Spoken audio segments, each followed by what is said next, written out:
नमस्कार, खबर दिन भर देख रहे हैं आप और मैं हूं आपके साथ अवंतिका श्रीवास्तव। फिलहाल रुक करेंगे एक बड़ी खबर का। मुरैना से इस वक्त एक बड़ी जानकारी सामने आ रही है।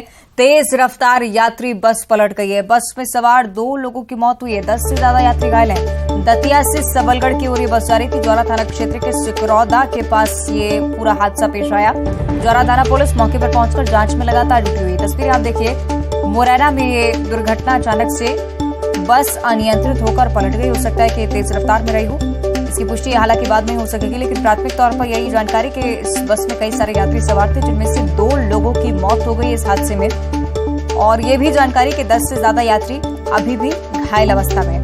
घटनास्थल की तस्वीरें आप देखिए, स्थानीय लोग आसपास मौजूद और साथ ही साथ यात्री भी चोटिल हुए हैं। मुरैना से तस्वीरें सामने आ रही हैं। तेज रफ्तार यात्री बस पलट गई है।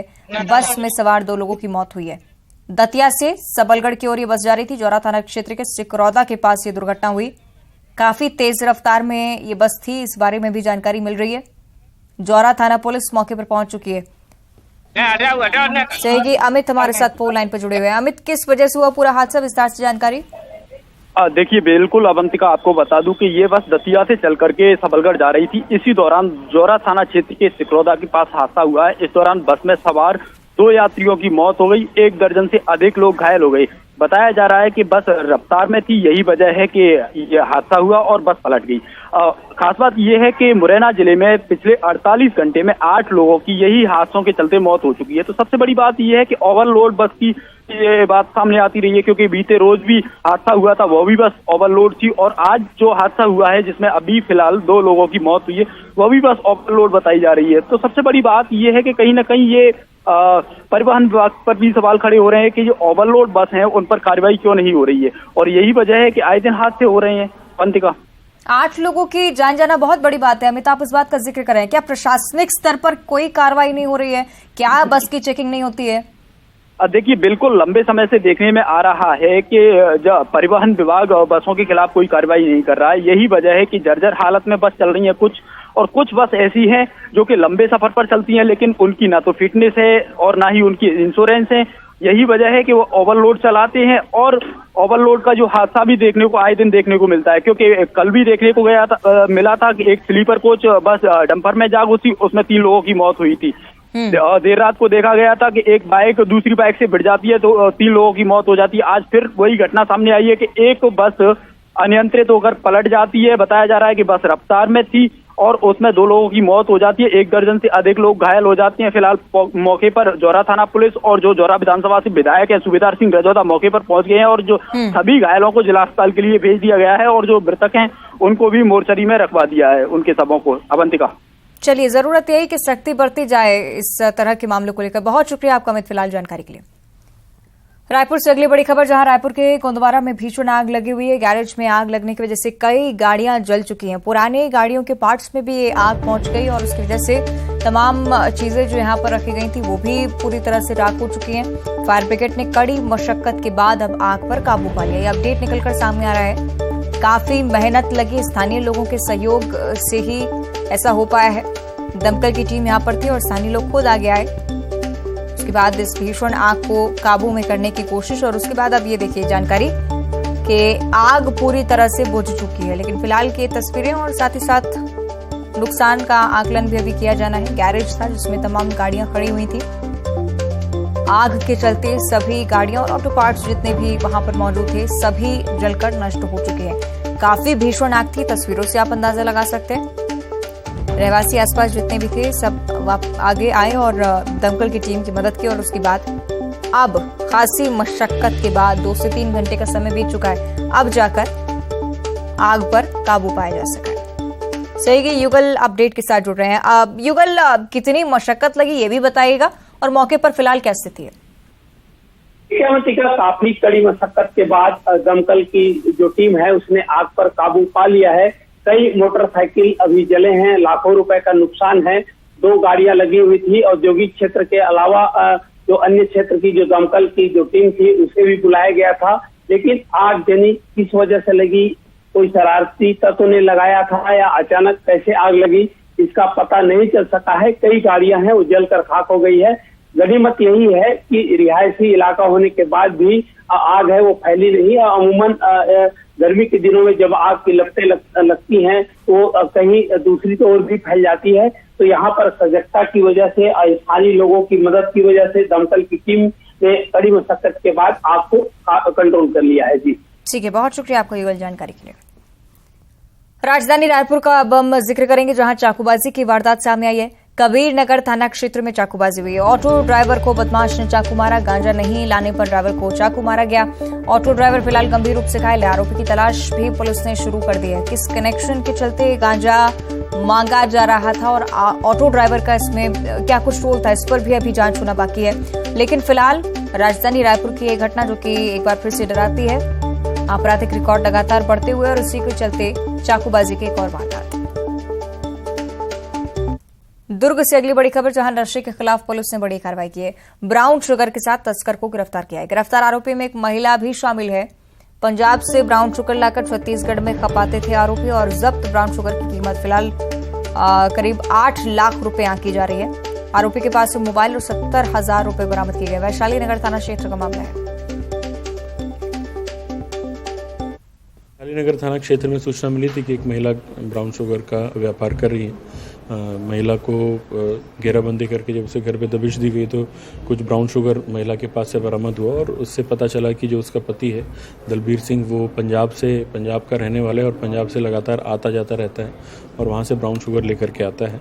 सूचना मिलने पर उसके पति को भी ट्रेस करके उसको भी पकड़ा गया है और उसके कब्जे से भी ब्राउन शुगर बरामद हुआ है। कुल मिलाकर लगभग 147 ग्राम ब्राउन शुगर, 7.5 लाख रुपए के आसपास की कीमती ब्राउन शुगर हमने जब्त की है और इनसे आगे भी पूछताछ कर रहे हैं। अभी तक यही पता चला है कि पंजाब में जहां इसका हस्बैंड रहता था वहां से ये कुछ लोगों के कांटेक्ट में था जहां से ब्राउन शुगर लेकर आता था। आगे का जो लिंक है वो हम लोग ट्रेस करने का प्रयास कर रहे हैं। बिलासपुर से अगली बड़ी खबर, जहां रतनपुर में एक्सपायरी डेट के खाने का सामान मिला गया। आपको बताएं कि कब्जा हटाने के लिए यहां पर प्रशासनिक अमला पहुंचा था। तहसीलदार साथ में मौजूद थी। एक्सपायरी सामान लेकिन ये इस दुकान पर पाया गया। तहसीलदार ने फौरन खाद्य विभाग को इस बारे में सूचित किया और रतनपुर के शनिचरी चौक की पूरी घटना तहसीलदार ने अब कार्रवाई के निर्देश जारी कर दिए। गुप्ता पान सेंटर था जिसमें हमने अतिक्रमण की कार्रवाई के तहत जब सामान निकाला और उसमें जांच की तो कोल्ड ड्रिंक, टोस्ट और कुछ नमकीन, ये सब कुल मिला के 8 से 10 सामान इनके एक्सपायरी थे। जब फूड विभाग को सूचना दी गई है और फूड इंस्पेक्टर आकर इसमें कार्रवाई करने वाले हैं। भिलाई के परिजात कॉलोनी में संदिग्ध लोगों की तलाश में पुलिस ने रेड मारी, जिससे इलाके में हड़कंप मच गया। पुलिस ने कॉलोनी में दबिश दी। कॉलोनी के अंदर आने और जाने वाले मार्ग को बंद कर दिया। 15 टीमें बनाकर पुलिस कॉलोनी के हर एक ब्लॉक में पहुंची। छानबीन की गई। एसपी के नेतृत्व में इस कार्रवाई को अंजाम दिया गया और इस दौरान पुलिस ने करीब 40 संदिग्धों को हिरासत में लिया है, जबकि 14 से ज्यादा वाहनों को भी जब्त किया गया है।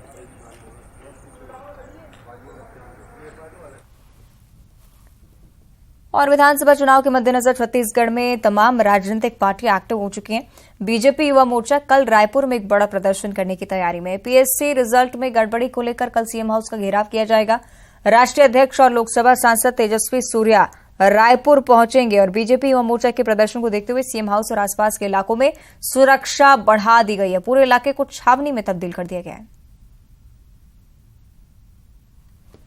पीएससी में गड़बड़ी को लेकर के भारतीय जनता युवा मोर्चा कल सीएम हाउस का घेराव करने जा रही है और मैं एक तस्वीर दिखाना चाहूंगा। मैं सहयोगी राजेंद्र जी से कहूंगा कि दिखाएं कि जगह जगह बैरिकेड्स लगाए जा रहे हैं ताकि कोई भी सीएम हाउस तक ना पहुंचे। और हमारे बीच रवि भगत भारतीय जनता युवा मोर्चा के प्रदेश अध्यक्ष यहाँ पर मौजूद हैं। हम बात करेंगे किस तरह का कल आप लोगों का बड़ा प्रदर्शन है। देखिए, छत्तीसगढ़ के युवाओं के साथ अन्याय हुआ है।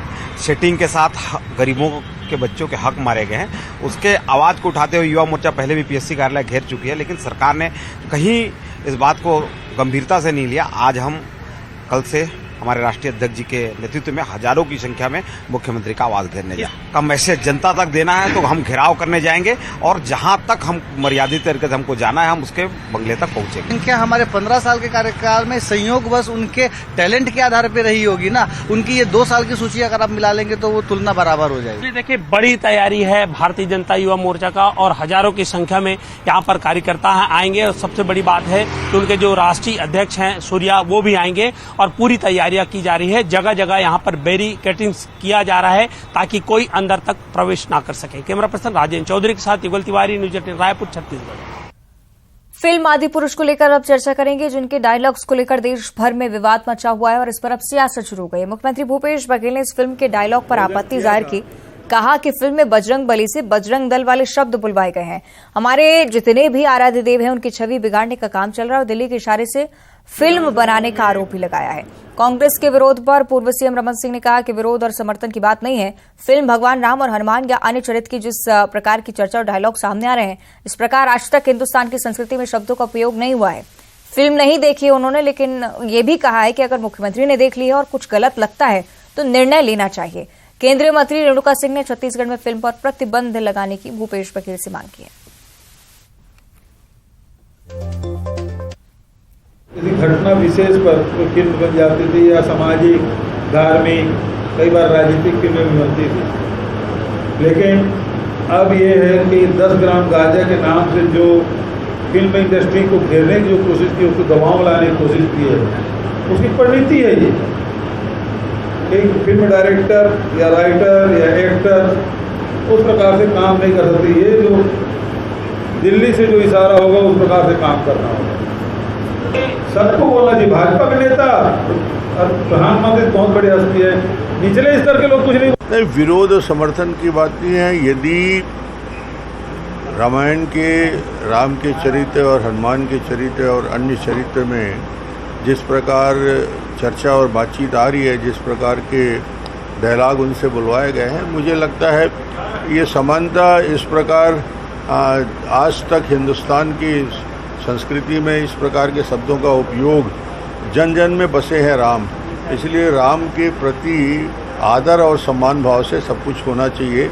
यदि उसका विपरीत कुछ है तो उसमें कोई समर्थन नहीं करेगा। यदि सरकार ने देख लिया है फिल्म, मैंने तो देखा नहीं है, मुख्यमंत्री जी ने देख लिया है और ऐसा लगता है कि कुछ ठीक नहीं है तो निर्णय लेना चाहिए। कल से बस्तर का ऐतिहासिक गोचा महापर्व शुरू हो रहा है। भगवान जगन्नाथ अंसर काल से उठेंगे और भगवान का नेत्रोत्सव किया जाएगा। 20 जून को भगवान जगन्नाथ, बलभद्र और माता सुभद्रा नए रथ में सवार होंगे। पुरी की तर्ज पर बस्तर में भी गोचा महापर्व मनाया जाता है। 360 आरण्य ब्राह्मण समाज के पदाधिकारियों ने मुख्यमंत्री भूपेश बघेल को इस पर्व के लिए निमंत्रण दिया है। 25 जून को मुख्यमंत्री जगदलपुर आ सकते हैं, ऐसा माना जा रहा है।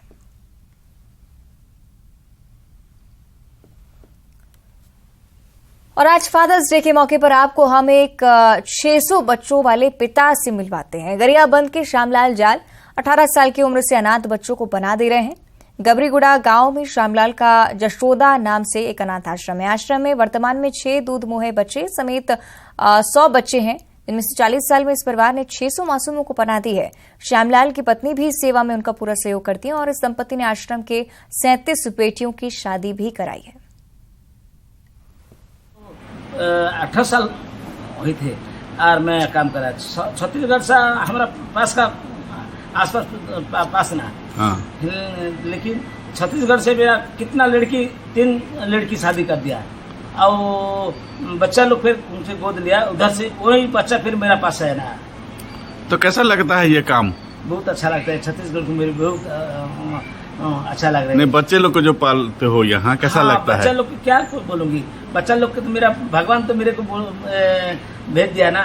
जो इतना लाख लाख आदमी से मेरे को एक ही मेरे को भगवान दायित्व दे दिया। पहले मैं शादीशुदा नहीं होने से मेरा सासू माँ ये सब संभाल के मेरे आदमी 7-8 छुआ पाल के रखा है ना। हाँ। बाद में मैं आई हूँ। मैं ग्राम पंचायत की लड़की हूँ। मेरी मम्मी पापा की नहीं है, जिस कारण से मैं अनाथ आश्रम में हूँ और ऐसे काम में काम करती हूँ और सबके मिलजुल के साथ रहती हूँ और खाना पीना मैं खाती हूँ और अच्छा रहती हूँ मैं। खबर दिन भर में इतना ही। नमस्कार।